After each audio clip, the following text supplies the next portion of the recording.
Hello and welcome to Atop the Fourth Wall, where bad comics burn. Patreon-sponsored review time again, which should be pretty obvious by my attire. We're following up on another Patreon-sponsored review from 2015, the Burai introduction arc from Kyoryu Sentai Zyuranger, aka the Sentai Season 1 of Mighty Morphin Power Rangers is based on. Some of you may not be able to rewatch that episode due to content ID, and I'm working on it. Much like with History of Power Rangers, it takes time to re-edit everything to get it past content ID.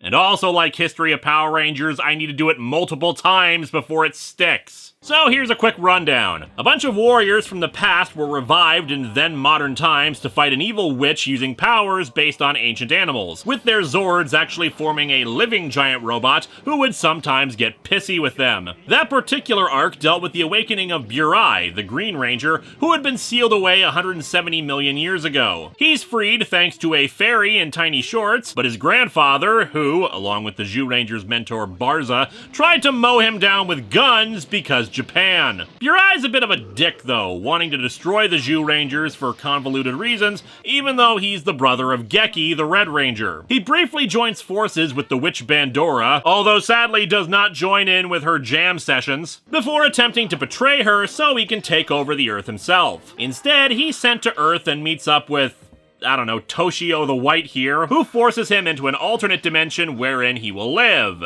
But he can only exist outside of it for 30 combined hours before he dies. Fortunately, Burai finally decided to stop being an asshole when Geki was all, "Fine, just stab me, dude," and he decided he didn't want to. However, he still has that death thing hanging over him, so it's only a matter of time before he dies. Especially since we're cutting ahead to 18 episodes later, and I'm guessing that time has been whittled away. So let's dig into Kyoryu Sentai Zyuranger episodes 40 to 43 and see how Burai meets his end.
We open episode 40, Burai's deathly departure, with Burai walking along a pier at night.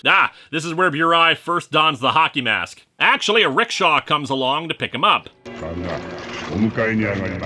The original version of Uber wasn't very efficient. Burai is naturally wondering where the hell he's going, which makes this place quite literally the Death Pier.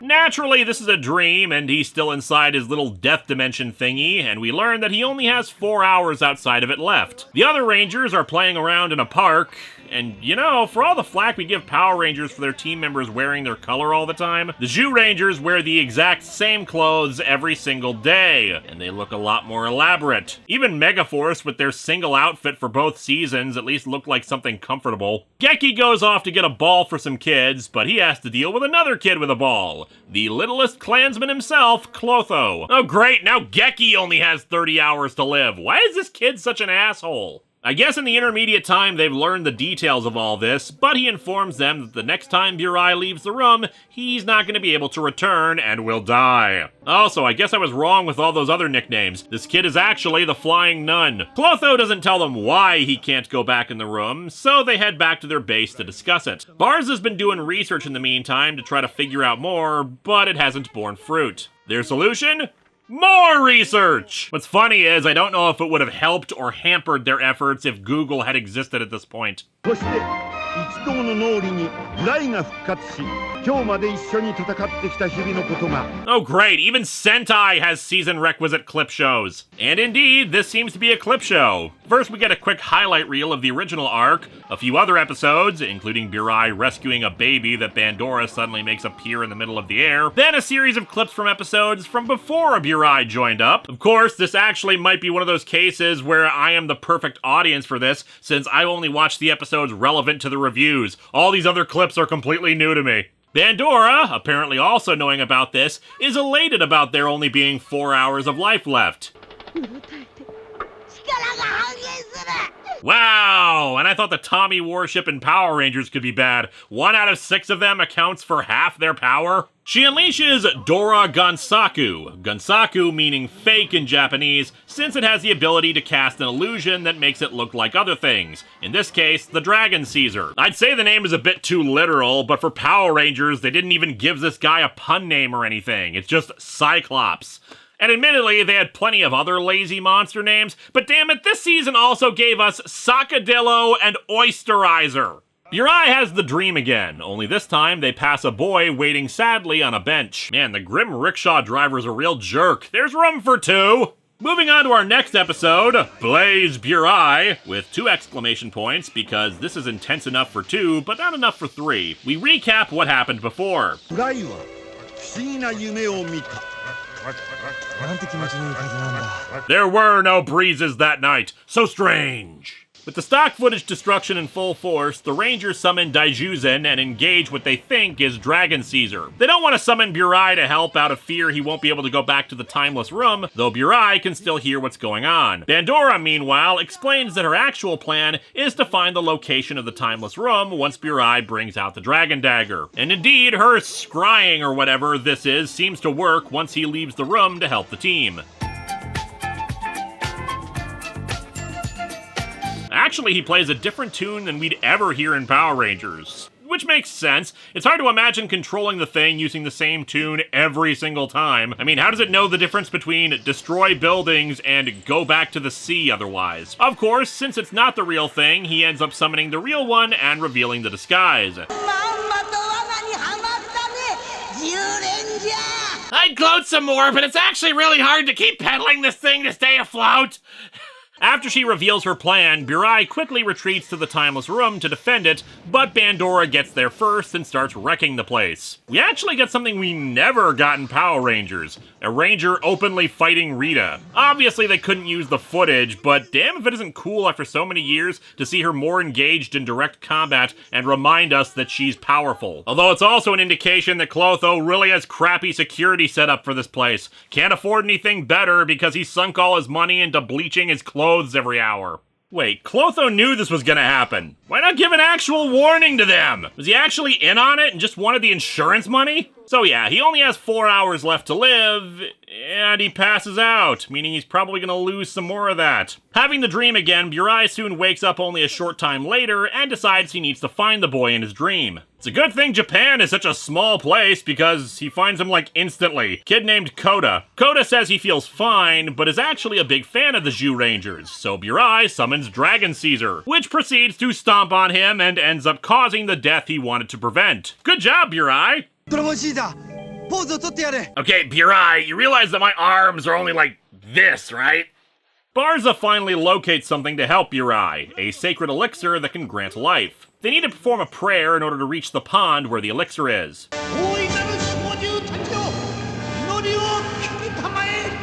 listen to our quiet and humble praying! Their dino bucklers get taken away from them as part of the quest, though only Goshi and Dan, the black and blue Zyurangers respectively, are teleported to the area to retrieve the elixir. It's a bit of an odd choice narratively. You'd think Geki would be the one on the quest, what with him being his brother and all. Bandora, knowing what they're doing, sends Dora Gansaku out to take advantage of the situation. Burai still has Dragon Caesar though, so he's able to fight. Unfortunately, because of the illusion powers...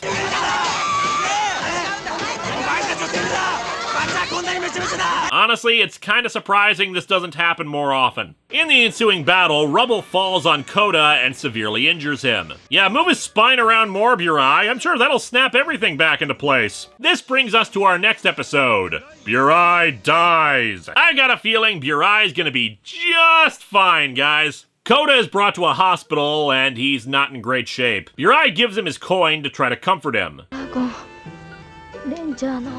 This'll sell for so much on eBay. この時計が虹を指す時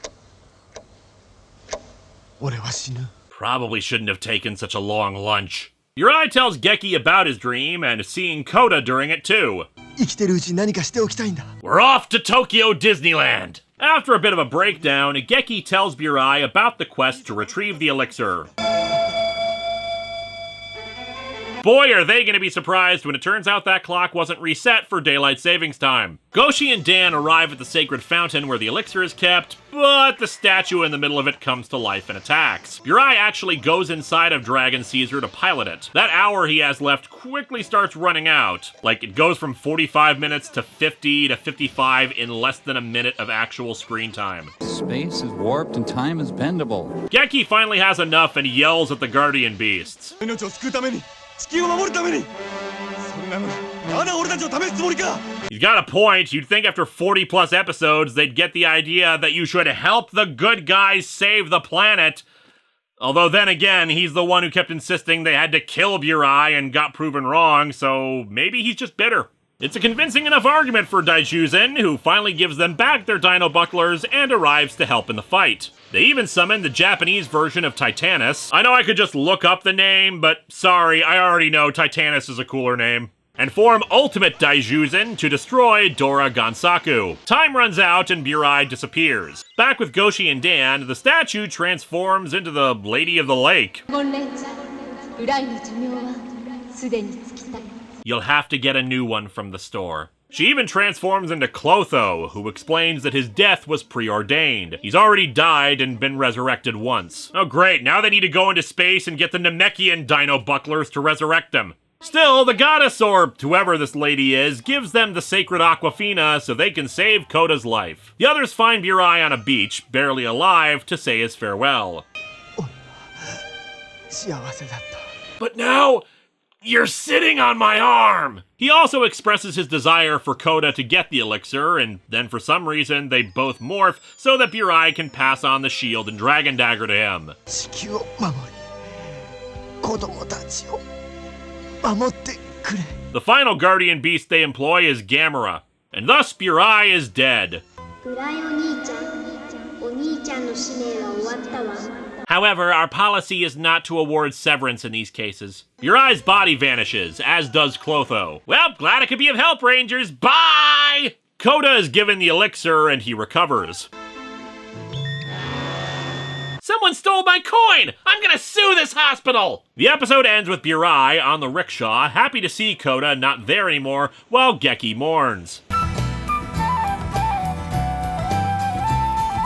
And now to our final episode, Live Again, Jusoken. But not you, Burai, you're deader than that Cyclops. Dragon Caesar walks around at night and destroys some power lines for seemingly no reason. But then when they summon up the other guardian beasts, something rises from the ground. Dora and Teus. They blow it up, and apparently destroy nighttime as well, since afterwards it's daylight again. But of course, while they're all heaping praise on their individual guardian beasts, Dragon Caesar is left out of the props since, you know, Burai's dead and all. Gotta be honest, since I haven't regularly watched the show, I'm feeling sadder about Dragon Caesar here than I am about Burai dying. Wait, was that always there? They hired a huge consulting firm for millions of bucks, and this was the name they came up with. Pandora reveals that her monster is not so easily destroyed, and we see it regenerating. Geki goes to Dragon Caesar, who's clearly still upset about Burai's death.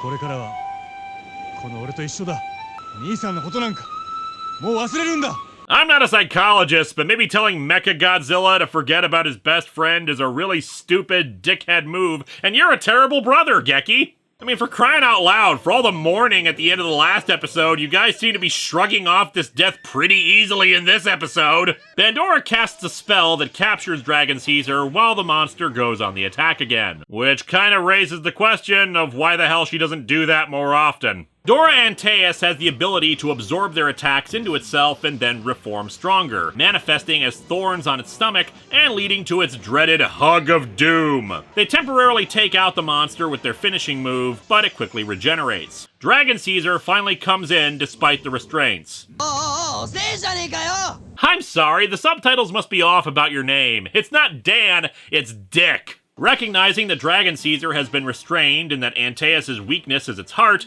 Geki elects to go deal with the heart himself by jumping down its throat. Always a bad plan when one of the steps is get eaten. Geki gets confronted by the heart's tentacles, although technically I suppose these are ventricles? And Dragon Caesar is forced down by the spell. However, Geki uses the dagger to talk to it.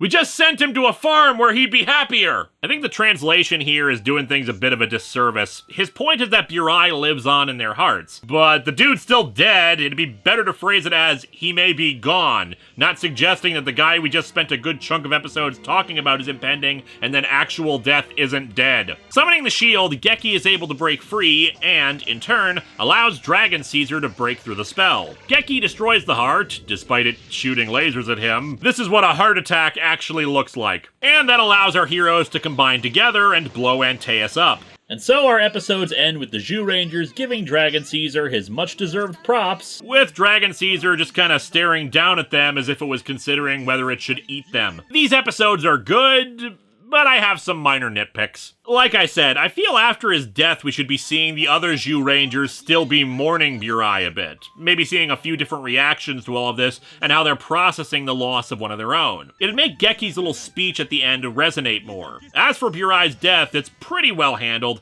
though it kind of feels like there should have been something like how the 5th Doctor in Doctor Who died. Something happens to the elixir, and there's only enough to save one of them, and of course Burai sacrifices himself for the kid. Instead, it's just, nah, he was always gonna die, sucks to be him. Hell, maybe have it be him who goes on the quest instead of Goshi and Dan, adding that little extra poignancy to the trip.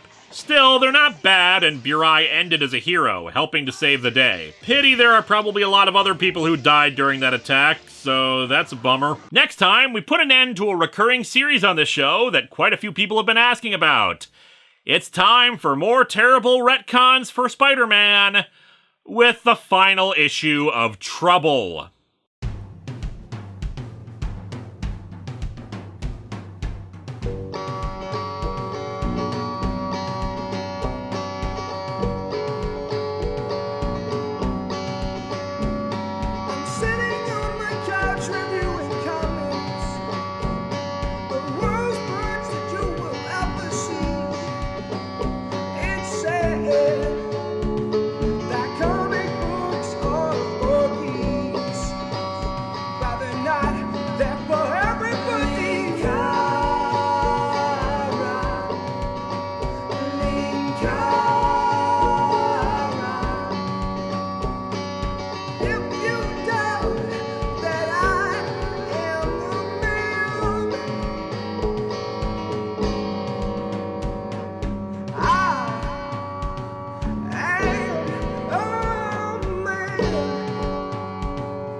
Can't afford anything better because he sunk all his money into bleaching his clothes every hour.